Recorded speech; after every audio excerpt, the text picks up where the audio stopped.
जय हिंद। आप सभी को स्वागत है आपके अपने YouTube channel Rahul talent institute में। दोस्तों, आज के इस वीडियो में हम लोग बात करने वाले हैं होम साइंस 12th का जो है जितना भी सब्जेक्टिव इंपॉर्टेंट क्वेश्चन बनता है ना, जितना भी इंपॉर्टेंट क्वेश्चन सब्जेक्टिव बनता है, उन सभी क्वेश्चन को जो है हम लोग लगभग 3 से 4 वीडियो में कवर करने वाले हैं। ठीक है, तो अब जो है आपको एक हम लोग सीरीज चला रहे हैं जिसमें कि जितना भी इम्पोर्टेंट क्वेश्चन बनता है सब्जेक्टिव में होम साइंस का, उन सभी क्वेश्चन को जो है हम लोग वीडियो के माध्यम से कवर करेंगे। अगर आपको नोट्स चाहिए तो भाई इसका जो है आप इस पर जो है व्हाट्सएप पे आप जुड़ सकते हैं। वैसे हम कोई व्हाट्सएप ग्रुप बनाए नहीं है, लेकिन आप अगर व्हाट्सएप से जाकर के मैसेज करते हैं तो भाई हम आपको बहुत ही जल्द जो है इसका नोट्स दे देंगे। ठीक है, 91 42 15 44 और 02। ठीक है, तो इस पे जाकर के आप अगर मैसेज करें कि भाई हमको होम साइंस का या फिर किसी अदर सब्जेक्ट का नोट्स चाहिए, तो हम आपको बहुत जल्द दे देंगे। लेकिन हाँ, एक चीज़ है कि हम आपको हस्तलिखित नोट्स ही देंगे, क्योंकि अभी हम टाइप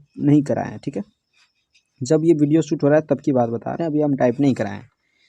ठीक, हो सकता है इन फ्यूचर करा सकें, तो सबों का अगर रहा प्यार तो करा सकते हैं। ठीक है, चलिए देखते हैं भाई।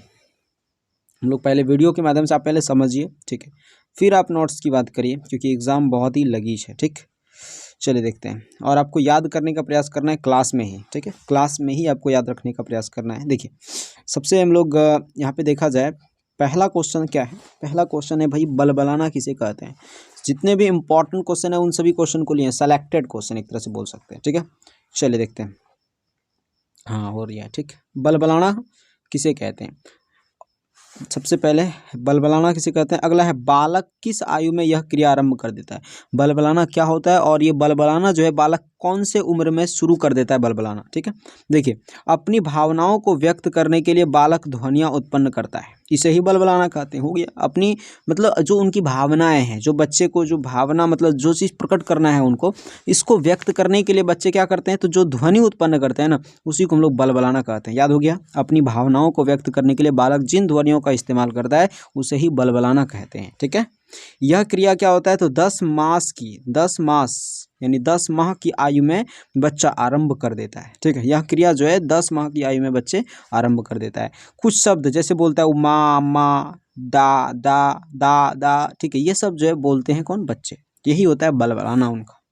अगला क्वेश्चन देखते हैं। अगला क्वेश्चन है, गृह विज्ञान की शिक्षा से क्या लाभ है। क्वेश्चन ध्यान से पढ़िएगा कि गृह विज्ञान की शिक्षा से क्या लाभ है। गृह विज्ञान की शिक्षा से हमें क्या मिलता है लाभ, क्यों पढ़ना चाहिए आखिर गृह विज्ञान। ठीक है, देखिए, गृह विज्ञान की शिक्षा से हमें चीज़ों का उपयोग करने की कला सिखाता है। गृह विज्ञान की शिक्षा जो है हमें क्या करता है, चीज़ों को उपयोग करने की सही शिक्षा देता है, उसकी कला को सिखाता है, किस प्रकार से चीज़ों की उपयोग करनी चाहिए। ठीक है, जिससे चारों ओर एक संपूर्ण सुव्यवस्था, सुंदरता और आनंदमयी वातावरण निर्माण में सहायता मिलती है।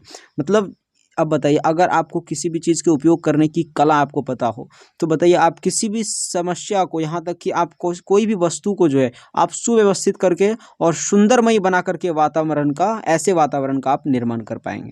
साथ ही साथ गृह विज्ञान में घर की देखभाल संबंधित वैज्ञानिक जानकारियाँ भी प्राप्त करता है, यानी प्रदान करता है गृह विज्ञान। ठीक है, तो इसलिए जो है गृह विज्ञान बहुत ही ज़्यादा जरूरी होता है हर गृहस्थी के लिए, हर गृहिणी के लिए। ठीक है, तो तीसरा नंबर क्वेश्चन देखते हैं भाई, गृह विज्ञान का क्या महत्व है। क्वेश्चन है कि गृह विज्ञान का क्या महत्व, आखिर गृह विज्ञान हम लोग जो पढ़ते हैं इसकी महत्ता क्या है, क्या महत्व है। देखिए, गृह विज्ञान का महत्व कुछ इस प्रकार से है, कुछ हम लोग यहाँ इंपॉर्टेंट टॉपिक ले लिए हैं, आप इतना सा ही आपको याद रखना है। ठीक है, आपको लिखना जो ऐसे ही लिखना है, गृह विज्ञान का महत्व इस प्रकार है। क्या है, तो घर से बाहर संबंधित कार्यों की संपूर्ण जानकारी प्राप्त होती है। यानी गृह विज्ञान का महत्व क्या है कि घर से संबंधित जितने भी कार्य होता है उसकी संपूर्ण जानकारी किससे प्राप्त होती है, तो गृह विज्ञान से प्राप्त होती है। घर से संबंधित जितने भी कार्य हैं, चाहे वो खाना बनाने से लेकर के, चाहे आपका जो है पारिवारिक बच्चे को संभालने तक का, ये सारा क्रिया जो है, ये सारा ज्ञान जो है हमें गृह विज्ञान से प्राप्त होता है।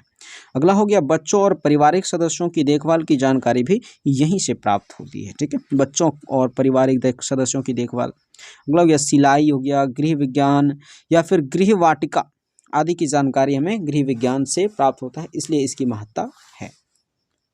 अगला क्वेश्चन, गृह प्रबंध क्या है। गृह प्रबंध से आप क्या समझते हैं। ठीक है, गृह प्रबंध देखिए बहुत ही इंपॉर्टेंट है ये क्वेश्चन। हालांकि जितना क्वेश्चन आपको कराएंगे वो सारा इंपॉर्टेंट क्वेश्चन ही आपको कराएंगे। ठीक है, क्या है, तो गृह प्रबंध याद रखिएगा एक योजना है जिसमें परिवार के सभी साधनों का उपयोग परिवार के सदस्यों की संतुष्टि और अधिकतम लाभ के लिए किया जाता है, गृह प्रबंध कहलाता है। इतना शॉर्ट डेफिनेशन शायद ही आपको कहीं मिलेगा, ठीक है। ये एक योजना है गृह प्रबंध, जिसमें क्या होता है तो परिवार का मतलब जो खर्चा होता है उसको क्या कर रहे हैं, कम करें, लेकिन लाभ अधिकतम हो सके, तो यही कहलाता है गृह प्रबंध, ठीक है। हालांकि हम यहाँ पे थोड़ा सा लिख दिए हैं, आप उससे भी समझ सकते हैं। चलिए अगला क्वेश्चन है, और यहाँ पे एक और लाइन है कि गृह प्रबंध जो है एक मानसिक प्रक्रिया भी है, यही मानसिक रूप से ये चलती है, ठीक है। जिसका मतलब दिमाग चलता है ना वही चला सकता है, जो गृह विज्ञान पढ़ा हुआ है भाई, ठीक। अगला क्वेश्चन है पीयूष ग्रंथि, या फिर इसी को क्वेश्चन पूछ सकता है पिट्यूटरी ग्रंथि या पिट्यूटरी ग्लैंड, ठीक। तो यही मारिएगा, आपको कोई दिक्कत नहीं है, क्वेश्चन आंसर यही रहेगा। क्वेश्चन अलग अलग हो सकता है मानते हैं, लेकिन आंसर सेम रहेगा, ठीक है। चलिए क्वेश्चन ध्यान से देखिएगा। अगला क्वेश्चन है भाई पिट्यूटरी ग्लैंड यानी पीयूष ग्रंथि या पिट्यूटरी ग्रंथि क्या है। देखिए वैसे ग्रंथि जो हार्मोन्स और कुछ शारीरिक क्रियाओं को नियंत्रण करने का कार्य करती है, वे ग्रंथि जो हार्मोन्स और कुछ शारीरिक क्रियाओं का नियंत्रण करने का कार्य करती है, मतलब जो हार्मोन्स और शारीरिक क्रिया जो होती है उसको नियंत्रण करने का जो कार्य करते हैं ना, उसी को पिट्यूटरी ग्लैंड यानी पीयूष ग्रंथि कहा जाता है। अर्थात यह मस्तिष्क के निचले भाग में एक मटर के आकार का होता है। किस प्रकार का होता है, ऑब्जेक्टिव में पूछ सकता है आपको, पीयूष ग्रंथि का आकार किस प्रकार का होता है, तो मटर के आकार का होता है, जो कि मस्तिष्क के निचले हिस्से में होता है, निचले भाग में होता है, ठीक है। यह एक उस प्रकार का उत्तक है जो मटर के आकार का होता है। Question clear. पीयूष ग्रंथि क्या है भाई, जो हार्मोन और कुछ शारीरिक क्रियाओं को नियंत्रण करने का कार्य करती है, हार्मोन और शारीरिक क्रियाओं को नियंत्रण करने का कार्य करती है, और वही हो गया पीयूष ग्रंथि, है ना। ये मस्तिष्क के निचले भाग में एक मटर के आकार का भी उत्तक होता है। क्लियर है यहाँ तक। अगला क्वेश्चन है रजोधर्म या मासिक धर्म क्या है, ठीक है। रजोधर्म या मासिक धर्म क्या है, देखिए रजोधर्म या मासिक धर्म या माहवारी भी इसी को कहते हैं, ठीक है। देखिए स्त्रियों में प्रतिमाह योनि से होने वाला लाल रंग के स्राव को ही मासिक धर्म कहा जाता है, ठीक है। स्त्रियों में प्रतिमाह योनि से होने वाला जो लाल रंग का स्राव होता है उसी ही मासिक धर्म कहा जाता है। इसको शॉर्ट में MC भी कहते हैं। अर्थात यह महिलाओं में 28 दिन का चक्र होता है। ये कितने दिन का चक्र होता है, 28 दिन का चक्र होता है महिलाओं में, जिसे मासिक चक्र भी कहा जाता है। मास में यानी एक महीना में लगभग आता है, ठीक। यह लगभग 12 से 50 वर्षों की आयु तक होता है, ठीक। चलिए उम्मीद करता हूँ ये तो आप समझ ही गए होंगे। चलिए अगला क्वेश्चन है गर्भाशय यानी यूट्रस क्या है, ठीक। यूट्रस क्या है, अगला है आंसर इसका देखिए क्या लिखे हैं। गर्भाशय क्या है, स्त्री जननांग है, सही बात है भाई। गर्भाशय क्या है, स्त्री जननांग है, जनन अंग है।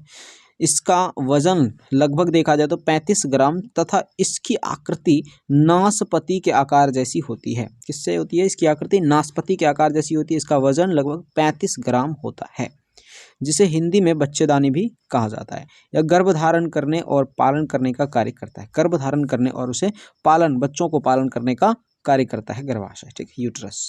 चलिए अगला क्वेश्चन है कान यानी ईयर क्या है। ईयर, ईयर यानी समझ रहे हैं ना, कान। भाई क्या है कान, देखिए मनुष्य की 5 ज्ञानेंद्रियों में से एक कान है। मनुष्य की आपको पता होगा 5 ज्ञानेंद्रियां हैं, ठीक है।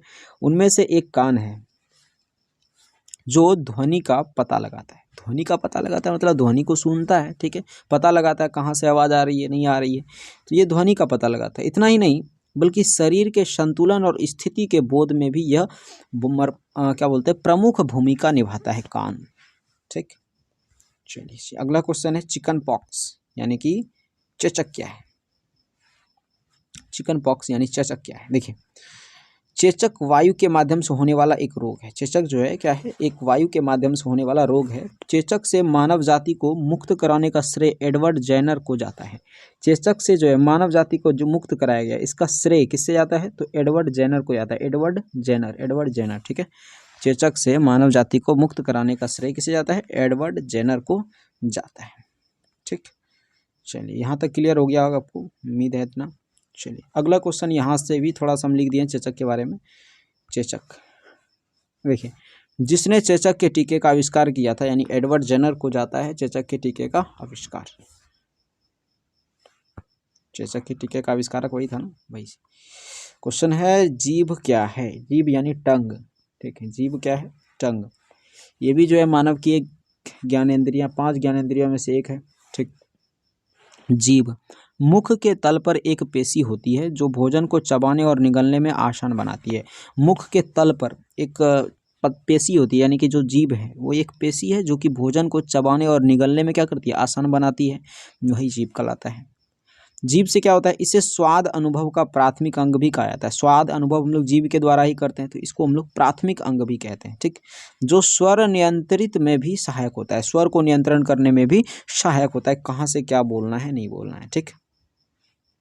अगला क्वेश्चन है कि बाल्यावस्था के विभिन्न रोगों का नाम लिखें। मतलब बाल्यावस्था में होने वाले रोग कौन कौन से होते हैं लगभग। देखिए, बाल्यावस्था के विभिन्न रोग निम्न है। अतिसार होता है बाल्यावस्था में, खसरा, हैजा, गलसुआ, सर्दी जुकाम, निमोनिया, कान दर्द, आंख दुखना, गोल कृमि, ये तो आपको याद ही रखना पड़ेगा, इसका कोई तरीका नहीं है दूसरा, ठीक है। आप 5 बार पढ़ेंगे तो आपको याद हो जाएगा, इसमें से कम 4-5 को आपको याद रखना है, ठीक। अतिसार, खसरा, हैजा, गलसुआ, सर्दी जुकाम, निमोनिया, कान दर्द, आंख दुखना, गोल कृमि, ये सब जो बाल्यावस्था के रोग हैं। क्वेश्चन है अगला, प्यून्यूमोनिया, यानी कि इसको हम लोग शॉर्ट में बोलते हैं न्यूमोनिया, शॉर्ट में नहीं भाई, न्यूमोनिया ही पढ़ते हैं, लेकिन शुरू होता है पिनोमिनिया से, प्यूनोमिया, ठीक है। न्यूमोनिया, प्यून्यूमोनिया होता है। जैसे साइकोलॉजी को कैसे लिखते हैं, PS ऐसे लिखते हैं ना, पी से शुरू होता है कि नहीं होता है ना, उसी तरह से निमोनिया जो है पी से शुरू होता है, न्यूमोनिया, लेकिन पढ़ते हैं निमोनिया ही, याद रखिएगा, ठीक। देखिए निमोनिया आंसर क्या है, बहुत ही आसान भाषा में लिख दिया हम लोग भाई। निमोनिया क्या है, देखिए निमोनिया बैक्टीरिया, वायरस या फिर कवक के कारण होने वाला फेफड़ों का संक्रमण है। निमोनिया क्या है, बैक्टीरिया, वायरस या कवक के कारण जो फेफड़ा का संक्रमण होता है, वही उसी तरह का एक रोग है निमोनिया। यह एक अत्यधिक संक्रामक बीमारी होती है। क्या होती है, संक्रामक बीमारी होती है, जो कि अत्यधिक संक्रामक कहने का मतलब जो फैल जाता है, एक व्यक्ति से दूसरे व्यक्ति में फैल जाना, ठीक है। अत्यधिक संक्रामक बीमारी होती है जो छींक या खांसी से निकलने वाले वायुजनित बूंदों से लोगों में फैल सकती है। इसलिए यह जो है इसलिए हमेशा कहा जाता है भाई, जब भी छींकता है कोई ना, तो उससे, या फिर आप भी जब आप छींक आती है तो उस समय हमेशा जो है कपड़े लेकर के हमेशा छींकना चाहिए, कपड़े पर छींकना चाहिए, क्योंकि वायुजनित बूंदें जो होती है, हो सकती है कि किसी में जो है वो, समझ रहे हैं ना, मतलब फैल ना जाए, ठीक है। कहेंगे जिसको निमोनिया होगा वही तो फैलेगा, लेकिन फिर भी जो है वायरस तो उसमें रहता ही है, मतलब बैक्टीरिया वगैरह, कवक वगैरह, तो इसलिए जो है वो हमेशा जो है नहीं उस तरह से होना चाहिए, ठीक। क्वेश्चन है विकलांगता क्या है, बहुत ही मस्त क्वेश्चन है यार, विकलांगता क्या है, ठीक। विकलांगता क्या है, देखिए, जो किसी व्यक्ति को शारीरिक या मानसिक तौर पर सामान्य जिंदगी जीने अथवा अपनी जीविका कमाने से रोकती है, विकलांगता कहलाता है। समझ में नहीं आया होगा। देखिए, विकलांगता कहने का मतलब है कोई भी आदमी अपने जीवन जीने के लिए जो जीविका कमाता है ना, उसको कमाने में जो आदमी असमर्थ रहता है, उसी को हम लोग विकलांगता कहते हैं। सिंपल सा है, कोई भी आदमी अपनी जीविका चलाने के लिए काम करता है ना, जीविका कमाता है, लेकिन जो मानसिक और शारीरिक तौर से समर्थ नहीं है, यानी असमर्थ है, उसी को हम लोग विकलांगता कहते हैं। क्लियर है। क्वेश्चन अगला है, तीक्ष्ण अतिसार या दीर्घकालीन अतिसार क्या है। तीक्ष्ण अतिसार और दीर्घकालीन अतिसार में अंतर बताना है, ठीक है। तीक्ष्ण अतिसार और दीर्घकालीन अतिसार क्या है, देखिए, अतिसार को ही हम लोग डायरिया भी कहते हैं, याद रखिएगा, डायरिया। क्वेश्चन ये देखिए, आपसे क्वेश्चन ये भी पूछ सकता है कि अतिसार क्या है या डायरिया क्या है, तो सिंपल सा आप मारिएगा, अतिसार या डायरिया में बार बार मल यानी कि हग्गू त्याग करना पड़ता है, ठीक है। अतिसार या डायरिया जो होता है, इसमें बार बार मल त्याग करना पड़ता है, बार बार मल का त्याग करना पड़ता है, या फिर मल जो है बहुत ही पतले होते हैं। क्या होते हैं, मल बहुत ही पतले होते हैं, किसमें, तीक्ष्ण अतिसार, सॉरी अतिसार में, यानी कि डायरिया में, ठीक। क्या होते हैं, तो डायरिया रोग में बार बार मल त्याग यानी कि हग्गू त्याग करना पड़ता है, या फिर मल बहुत ही कभी कभी पतले भी होते हैं। मल क्या होते हैं, बहुत पतले होते हैं। देखिए, अब है तीक्ष्ण अतिसार और दीर्घकालीन अतिसार में अंतर। ये देखिए, ये आपको लिखना ही है, ये इंट्रोडक्शन है भाई, इतना तो लिखना ही पड़ेगा आपको, ठीक है। यहाँ पे 2 क्वेश्चन लिखे हैं, तीक्ष्ण अतिसार, दीर्घकालीन अतिसार में अंतर, तो वो अब करने वाले हम लोग, और अतिसार पूछे तो बस इसको आपको पिक कर देना है, ठीक। चलिए, तीक्ष्ण अतिसार और दीर्घकालीन अतिसार क्या है, देखिए ध्यान से, तीक्ष्ण अतिसार और दीर्घकालीन अतिसार क्या होता है। अतिसार का मतलब समझ गए, मतलब जिसमें कि पेट खराब हो जाता है, हम लोग अपनी भाषा में अगर बोलें तो पेट खराब हो जाता है, ठीक है, यानी बार बार जो है क्या बोलते हैं, लेटरिन जाना पड़ता है, ठीक, और वो भी पतला लेटरिन, पतला पैखाना होता है, ठीक। तो तीक्ष्ण अतिसार क्या होता है, यह थोड़े समय के लिए ही पर बहुत ही गंभीर रूप से होता है। तीक्ष्ण अतिसार जो होता है वो थोड़े समय के लिए होता है लेकिन बहुत ही गंभीर रूप से होता है, जबकि दीर्घकालीन अतिसार यह जो है अधिक समय तक रहता है। दीर्घकालीन अतिसार क्या होता है, अधिक समय तक रहता है, मतलब ज़्यादा दिन तक दौड़वाता है बेहाथ लोटा लेके, ठीक है। तीक्ष्ण अतिसार गले सड़े या फिर बासी भोजन के सेवन करने से होता है। गला सड़ा या फिर बासी भोजन का सेवन कर लेंगे तो तीक्ष्ण अतिसार आपको हो जाता है लगभग, ठीक है। अगला है, जबकि दीर्घकालीन अतिसार जो है यह किसी रोगी की बीमारी से आंतों की अवशोषण शक्ति कमजोर होने का, मतलब कोई रोगी है, ठीक है, बहुत ही दिनों तक रोग उसको घेर रखा है, उसके कारण से जो है आंत जब कमजोर पड़ जाता है, क्योंकि खाना निरंतर नहीं हो पाता है रोग होने के बाद, ठीक है, स्वादिष्ट नहीं लगता है भोजन, तो इसके कारण से जो है अक्सर दीर्घकालीन अतिसार हो जाता है उनको, ठीक है। लेकिन तीक्ष्ण अतिसार किससे होता है, तो सड़ा गला या फिर बासी भोजन खाने से तीक्ष्ण अतिसार हो जाता है। अगला है, तीक्ष्ण अतिसार में रोगी को ज्वर, पेट दर्द और पतले दस्त आते हैं। पतले दस्त मतलब पैखाना, ठीक है। तीक्ष्ण अतिसार में क्या होते हैं, रोगी जो होते हैं तीक्ष्ण अतिसार जिसको हुआ रहता है उसको ज्वर, थोड़ा सा बुखार होता है, थोड़ा सा पेट दर्द भी देता है और साथ साथ दस्त भी आते हैं, लैट्रिन भी होते हैं। जबकि दीर्घकालीन अतिसार में क्या होता है, रोगी को मल के साथ रक्त भी आते हैं, मतलब समझ रहे हैं, मल तो होता ही है, हग्गु त्याग तो करता ही है, रक्त भी आता है उसके साथ, बहुत ही खतरनाक होता है इस दीर्घकालीन अतिसार, ठीक। वैसे देखा जाए दोनों खतरनाक है अपने अपने जगह पर, लेकिन ये 24 से 48 घंटे के अंदर खत्म हो जाता है, जैसे कि यहाँ हम लोग बताए हैं ना, देखिए 24 से 48 घंटे, ठीक है। डिप्थीरिया रोग क्या है, अगला क्वेश्चन देखते हैं। समझ में आ गया ना आपको तीक्ष्ण अतिसार और दीर्घकालीन अतिसार, ठीक। डिप्थीरिया रोग क्या है, चलिए क्वेश्चन देखते हैं, बहुत ही मस्त क्वेश्चन है। डिप्थीरिया रोग क्या है, ठीक है।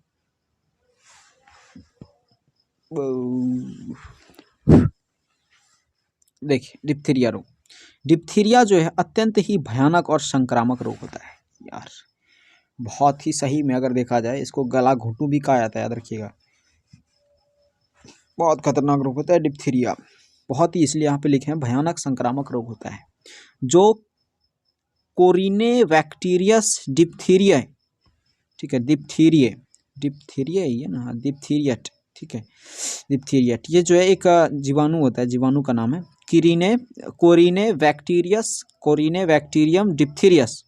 कोरिनेबैक्टीरियम डिप्थीरियस नामक जीवाणु के कारण होता है। कौन सी, डिप्थीरिया। यह जीवाणु शरीर में प्रवेश करके गला में पनपते हैं, शरीर में प्रवेश कर गया, ठीक है, ये जीवाणु, और गला में पनपने लगते हैं, जिससे गले में खराश, निगलने में कोई वस्तु को निगलने में दर्द होने लगती है, आदि समस्याएं होता है, ठीक है, जिस कारण से इसे गला घोंटू रोग भी कहा जाता है। डिप्थीरिया रोग को गला घोंटू रोग के नाम से भी जाना जाता है। उम्मीद है आप इसे समझ गए होंगे। इसमें क्या होता है, एक कोरिनोबैक्टीरियस डिप्थीरियम नामक एक जीवाणु होता है, जो कि जब प्रवेश कर जाता है तो गला में ये जो है पनपने लगता है, ठीक है, शरीर में जैसे प्रवेश किया तो गला में पनपने लगता है, जिससे क्या होता है, गले में जो है खराश आने लगती है, गले में खराने खरखरो गला लगने लगता है, मतलब पानी जब पीते हैं तो आपको लगता है यार क्या हो गया है, मतलब गले में खराश आता है, निगलने में थोड़ा सा, कोई वस्तु अगर आप मान लेते हैं चावल भात खा रहे हैं, ठीक है, भात खा रहे हैं या फिर कोई और वस्तु खा रहे हैं, तो उस समय जो है आपको क्या होता है, निगलने में कंठ के पास दर्द देता है, गला के पास दर्द देता है, तो ये जो है इसे ही हम लोग गला घोंटू भी कहते हैं या फिर इसी को डिप्थीरिया रोग कहते हैं, ठीक है। अगला क्वेश्चन है, पोलियो या फिर ओपीवी क्या है, ओपीवी, पोलियो ओपीवी, बहुत इंपॉर्टेंट है ये वैक्सीन, पोलियो ओपीवी वैक्सीन क्या है। देखिए, oral polio OPV vaccine, question आपको शॉर्ट में पूछ सकता है, ओपीवी को शॉर्ट में कहते हैं ओरल पोलियो वैक्सीन, इसको शॉर्ट में हम लोग ओपीवी कहते हैं, oral polio vaccine. Oral polio vaccine एक पोलियो टीका होता है, क्या होता है, पोलियो टीका। टीका मतलब क्या, ये वाला टीका नहीं, बच्चे को जो टीका दिया जाता है वो टीका नहीं, टीका का मतलब सुइया, क्या, सुइया, इस तरह से आप देखे होंगे सुइया, ठीक है, ये होता है ना इस तरह सुइया, हाँ ये वाला सुइया, ये यही है ना, यही सुइया, ठीक है, ये सुइया बोल रहे हैं टीका, ठीक।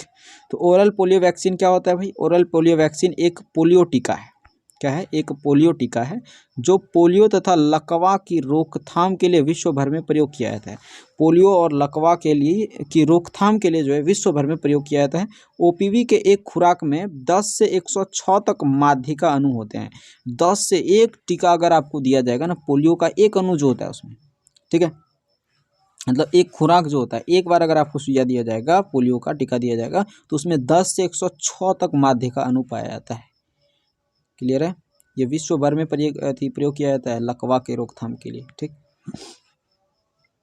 आप जानते होंगे बचपन में हम लोग को भी पिलाया गया है ये पोलियो, ठीक है।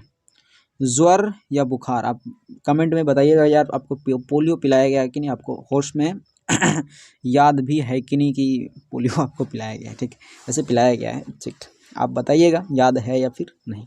और अगर आपको याद हो रहा है, अच्छा लग रहा है, तो आप कमेंट में बताइए, क्योंकि कमेंट ही हमारी सबसे बड़ी मोटिवेशन होती है, ठीक है। चलिए देखते हैं, ज्वर या बुखार यानी फीवर क्या होता है। देखिए, जब किसी व्यक्ति के शरीर का तापमान सामान्य से अधिक हो जाता है, मतलब शरीर का जो तापमान है, नियत तापमान जो है उससे अधिक हो जाना। जैसे कि अगर देखा जाए शरीर का औसत तापमान जो होता है वो लगभग 37 डिग्री सेल्सियस के मतलब लगभग हो जाता है, ठीक है।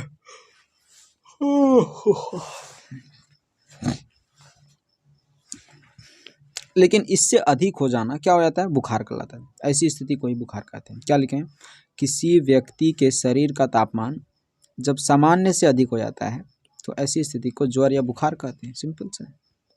अर्थात शरीर का औसत तापमान 37 डिग्री सेल्सियस का कुछ बढ़ना होता है, यानी जो शरीर का औसत तापमान है उसका जो है क्या हो जाना, मतलब 37 डिग्री सेल्सियस का कुछ बढ़ना। औसत तापमान जो होता है ना, 37 डिग्री सेल्सियस औसत तापमान है, इससे बढ़ जाना कुछ, इसी को हम लोग ज्वर कहते हैं या बुखार कहते हैं। अगला क्वेश्चन है भाई कि अस्थाई दांत और अस्थाई दांत क्या। देखिए, ये क्वेश्चन अलग अलग भी आपसे पूछ सकता है। क्वेश्चन पूछ दे अस्थाई दांत की चर्चा करें, अस्थाई दांत की चर्चा करें, खैर कोई दिक्कत नहीं। हम यहाँ पे दोनों को जो है अंतर के साथ भी आपको पूछ सकता है, तो यहाँ पे हम दोनों यहाँ पे लिख दिए हैं। आपको अगर अस्थाई दांत पूछे तो केवल इसको लिख देना है, अस्थाई पूछे तो इसको लिख देना है, ठीक है ना। और दोनों का अंतर पूछे तो यही लिख देना है। क्या लिखना है, अस्थाई दांत। देखिए, अस्थाई दांत यानी यह दांत पहले निकलते हैं। अस्थाई दांत जो होता है, जैसे दूध का दांत होता है ना, पहले ही निकलता है, जिसकी संख्या 20 होती है। जबकि यह दांत अस्थाई दांत के नष्ट होने के बाद ही निकलता है। अस्थाई दांत जब तक नष्ट नहीं होगा तब तक थोड़ी नहीं निकलेगा अस्थाई दांत। इसकी संख्या कितनी होती है, 32 होती है, ठीक है। अगला है, ये दांत बालक में क्या है, ये दांत बालक में 6 महीना से निकलना प्रारंभ होते हैं, जबकि ये दांत 6 वर्ष से 25 वर्ष तक निकलते रहते हैं। 6 वर्ष से 25 वर्ष तक अस्थाई दांत निकलते रहता है, जबकि अस्थाई दांत यानी दूध का दांत जो है 6 महीने से निकलना प्रारंभ हो जाता है, ठीक है। बालक में 6 महीने से, जो जितनी उम्र उसकी होती है उसके 6 महीने से, ठीक है, जन्म से 6 महीने से, वही बोल रहे हैं, ठीक है। तो अब हम लोग जो है पिछले वीडियो में देखेंगे इसका भाई, ठीक है। ये क्या हो गया, पेज नंबर 2। कितना क्वेश्चन किए हम लोग इस वीडियो तक, 18 क्वेश्चन किए ना, 18 क्वेश्चन कर लिए। तो आप चाहें तो इसका एक स्क्रीनशॉट यहाँ से ले सकते हैं, ठीक, यहाँ से भी इसका एक स्क्रीनशॉट ले सकते हैं। चलिए, तो मिलते हैं हम लोग अब अगले वीडियो में, जिसमें कि हम लोग आगे का क्वेश्चन करेंगे, क्योंकि भाई वीडियो ज़्यादा लंबा अच्छा नहीं होता है, ठीक है। तो आप कमेंट करके बताइएगा कैसा लगा वीडियो आपको, इसमें कौन सा डाउट है, कौन सा समझ में नहीं आया, आप कमेंट करें उसी हिसाब से। और अगर आपको अच्छा लगा तो कमेंट थोड़ा सा आप तो समय निकाल के कर ही सकते हैं भाई साहब, ठीक है। तो मिलते हैं हम लोग अगले वीडियो में, तब तक के लिए जय हिंद, जय भारत।